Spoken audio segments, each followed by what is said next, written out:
जी हाँ, कबीर साहब ने ऐसी बात कह दी, ऐसी बात कोई सोच भी नहीं सकता, ऐसी बात कोई कह भी नहीं सकता। बड़ी आश्चर्य की बात है, इतनी आश्चर्य की बात है कि साधारण सा कोई साधना पथ पर चलने वाला आध्यात्मिक व्यक्ति इस बात को नहीं सोच सकता, लेकिन जगत प्रसिद्ध बात है। और कबीर साहब ने बड़ी गहनता के साथ में, बड़े विचार के साथ में कहा गया है।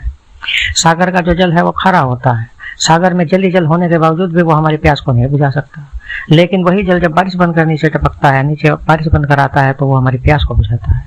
तो एक साधक की प्यास को बुझाने के लिए बारिश का जल पर्याप्त है, जबकि सागर में भरा हुआ बहुत ज्यादा जल भी पर्याप्त नहीं है, उसकी प्यास को नहीं बुझा सकता। इसी प्रकार से संसार में परमात्मा कण कण में व्यापक होते हुए भी किसी साधक, किसी भक्त के मन की इच्छा को पूरी करने के लिए उसे एक साकार रूप में, सदगुरु के रूप में आना पड़ता है। इसलिए कबीर साहब ने कहा है कि सदगुरु का स्थान परमात्मा से भी ऊंचा है।